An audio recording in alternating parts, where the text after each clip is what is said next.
Anti serotonin drugs, इनका main काम ये होता है कि ये सेरोटोनिन को उसके रिसेप्टर से बाइंड होने नहीं देते और इसी वजह से रिस्पॉन्स नहीं मिलता है। इसके अंदर सबसे पहला ड्रग है साइप्रोहेप्टेडिन, और अगर आपको याद हो तो ये एंटी हिस्टामिनिक ड्रग भी है, specifically H1 anti histaminic drug, इसीलिए उसकी सारी प्रॉपर्टीज़ भी ये शो करता है, जैसे कि एलर्जीज़ वगैरह में यूज़ किया जाता है और गुड एंटी प्यूरिटिक एजेंट है ये। उसके अलावा एंटी कोलिनर्जिक एक्टिविटी भी ये शो करता है और सिडेटिव प्रॉपर्टीज़ भी हैं इसके अंदर।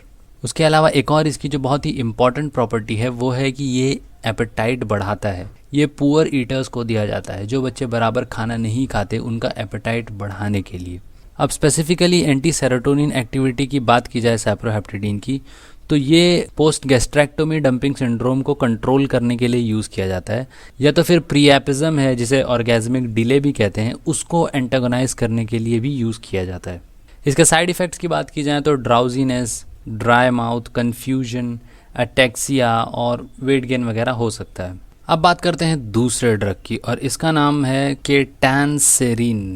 केटांसेरिन। ये ड्रग सिलेक्टिवली 5-HT2 रिसेप्टर को ब्लॉक करता है। उसके अलावा 5-HT1, 5-HT3 और 5-HT4 के ऊपर थोड़ा बहुत इसका असर रहता है।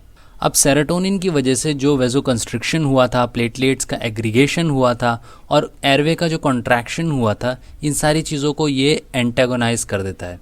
या तो फिर ब्लॉक कर देगा, एक्शन होने ही नहीं देगा, या तो फिर अगर हुआ है तो रिवर्स कर देगा। इसके साथ साथ ये हल्का सा H1, अल्फ़ा 1 और डोपामीन के रिसेप्टर्स को भी ब्लॉक करता है। बहुत स्ट्रांगली नहीं करता है, बट बहुत ही वीक तरीके से करता है। और यही रीज़न है कि केटांसेरिन जो है एक ठीक ठाक एंटी हाइपरटेंसिव ड्रग भी है, क्योंकि वो अल्फ़ा एड्रेनर्जिक रिसेप्टर को भी ब्लॉक करता है। ना दूसरा ड्रग है क्लोज़ापिन।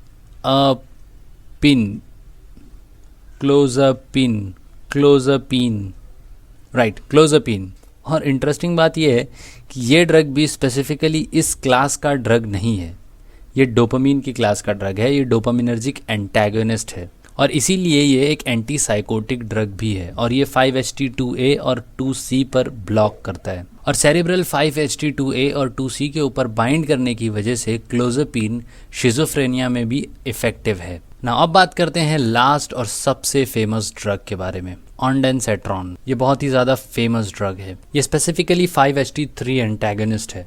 5-HT3 जो रिसेप्टर है ये हमारे कीमो रिसेप्टर ट्रिगर जोन के अंदर प्रेजेंट होता है, जहाँ पर जब सेरोटोनिन इसे एक्टिवेट करता है तो नौशिया और वॉमिटिंग होती है। और ऑन्डेंसेट्रॉन 5-HT3 को ही ब्लॉक करता है, जिसकी वजह से नौशिया और वॉमिटिंग रुक जाती है।